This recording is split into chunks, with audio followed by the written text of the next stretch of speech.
Bonjour chers auditeurs de l'ODJ Média, notre chroniqueur de l'ODJ, Hafid Fassifiri, partage son avis et sa réflexion dans un article qu'il a intitulé « God Save the King », qu'on écoutera ensemble dans ce podcast. Notre journaliste ouvre sa réflexion de la manière suivante. En 25 ans de règne de Sa Majesté, le royaume est devenu un modèle cité en exemple malgré les aléas et la conjoncture. La fête du trône est notre fête nationale.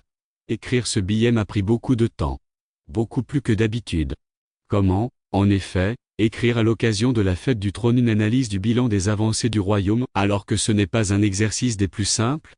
Et puis, tourner sa plume cette fois dans une sorte de remue-ménage assumé ou presque, avant de pondre un article sérieux, est presque un calvaire pour un chroniqueur qui a pris l'habitude de tirer des ficelles à partir d'humeurs spontanées sous le coup de la pulsion du choc de l'actualité brûlante. À l'occasion des célébrations des 25 ans de règne de Sa Majesté, comment ne pas faire de l'éloge tous azimuts par patriotisme et loyauté tout en occultant certaines questions qui fâchent? Par honnêteté intellectuelle et par souci de crédibilité, l'un n'empêche pas l'autre pourtant. Comment ne pas faire, comme beaucoup d'autres, de l'obséquiosité de béni oui oui béa, primaire et pas intelligence enversée dans une sorte de dénigrement systématique?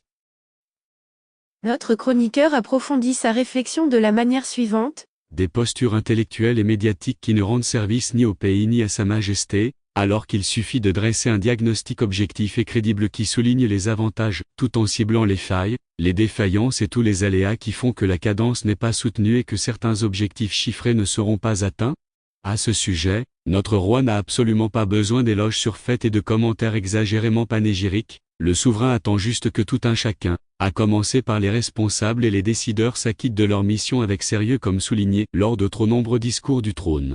En 25 ans, des discours du trône et des lettres royales, autant de feuilles de route et quelquefois des colères royales face aux tergiversations, atermoiements et autres retards dans le suivi des projets.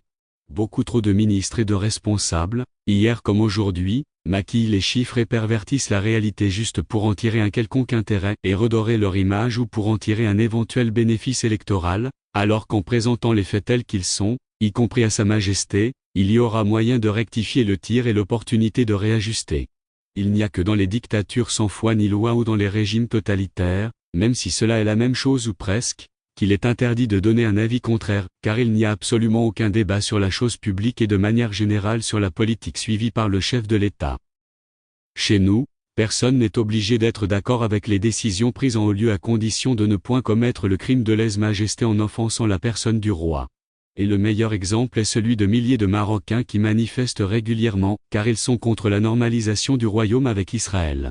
Sans nous voiler la face, ce qui par ailleurs est une posture trop facile, il y a juste une ambiguïté à lever tout en nuances et une exigence absolue de mettre d'un côté les réalisations du royaume et de l'autre, les échecs des gouvernements successifs sur certains dossiers qui connaissent un passif et des chantiers qui souffrent de déficits flagrants qui paraissent insurmontables. Néanmoins, par honnêteté intellectuelle il faut juste préciser que de coutume pour la fête du trône, la tradition est de mettre en exergue les réalisations et les succès du royaume car pour le reste, nous avons tout le loisir et toute l'année pour dénoncer les failles, les défaillances des programmes et des plans d'action et les renoncements de certains responsables. Oui, il s'agit de la fête nationale et comme pour toutes les fêtes, chacun se part de ses meilleurs atours et sort son plus beau costume. L'auteur conclut son article en ces mots. Malgré l'inertie et l'immobilisme, les atermoiements et les tergiversations de décideurs qui ne se décident jamais, les réalisations et les succès du royaume sont incontestables et ont contribué à faire du Maroc un modèle et un exemple à suivre, et pas seulement pour le développement du réseau routier, ferroviaire et portuaire.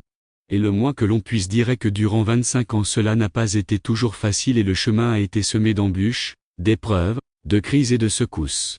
Mais la foi inébranlable des Marocains et leur capacité de résilience, font des miracles lorsque le Maroc tout entier se mobilise derrière Sa Majesté pour défendre les causes nationales et relever les défis nonobstant les aléas, la conjoncture économique et politique, et l'état social qui n'est pas toujours, ni tout le temps au chevet des défavorisés dont le quotidien est de plus en plus compliqué avec le galopant coût de la vie.